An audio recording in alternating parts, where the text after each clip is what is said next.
Draconians are a very large reptilian race. They're known as the Dracs.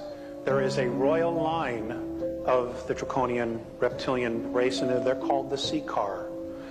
They range anywhere from 14, 15 to 22 feet tall. They can weigh up to 1,800 pounds. They do have winged appendages, and they are awesome, awesome beings. They're extremely clairvoyant, they're extremely clever, and they can also be extremely sinister. They apparently were brought to our time and space, our universe, in full physicality. Somebody brought them here and dumped them here. I don't know, and the Andromedans still don't know. But they were brought here in physicality, and they were taken to Alpha Draconis and stars nearby because it gave them the greatest chance of survival. So they were kicked out of some other place. Anyway, they are definitely a major factor to be reckoned with.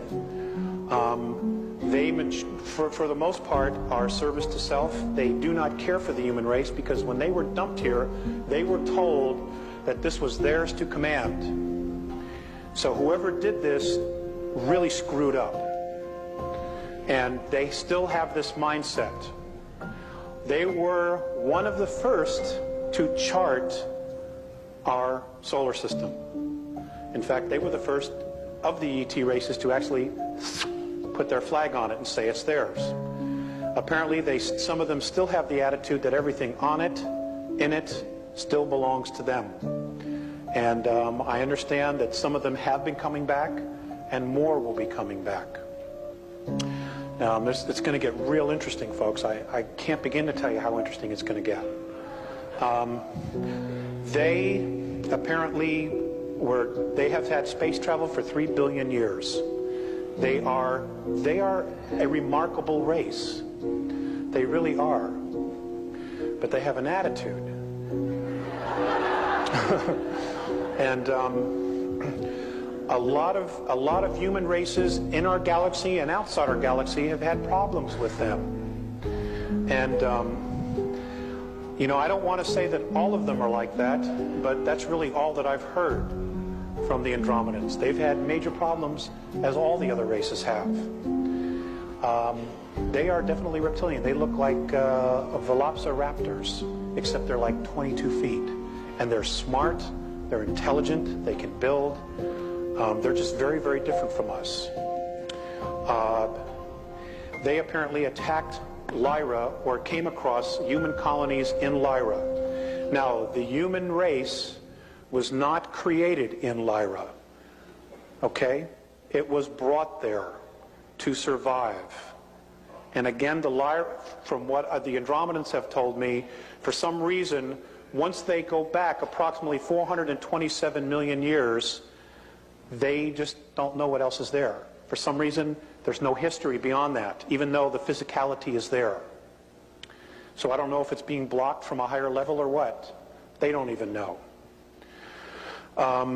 The Draconians were flying through there. They came across these human colonies who were agricultural in nature. Basically, because of their talents of horticulture and plant science, they were literally making the planets greater and better. Little gardens. When the Draconians flew by and they saw this incredible wealth of food, they basically wanted to control it. And apparently there was a misunderstanding between the lion races then, who were human, and the reptilian race, because the Lyrians wanted to know more about the Draconians and the reptilian race before they gave them what they wanted.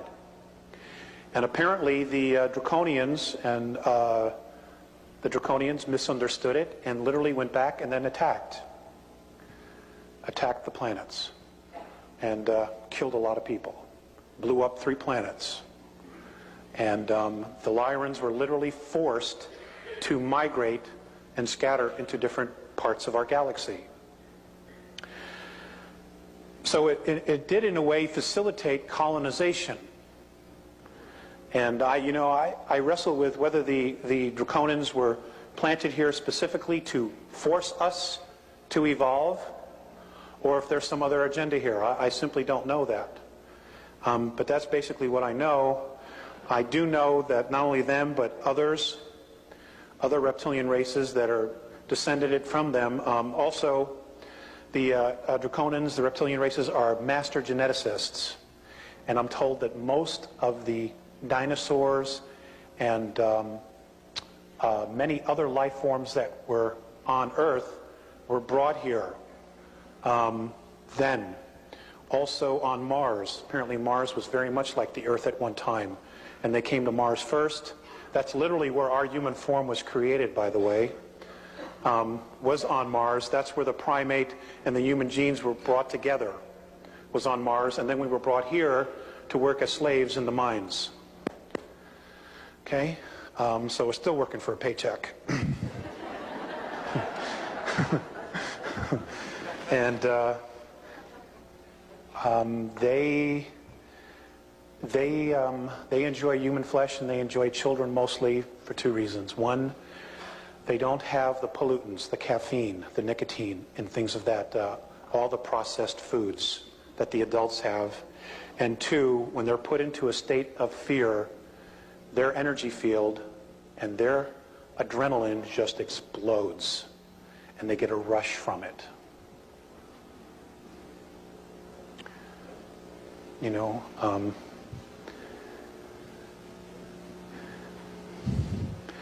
be dedicated to family and be dedicated to each other, folks. That's the only way we're going to get through a lot of this.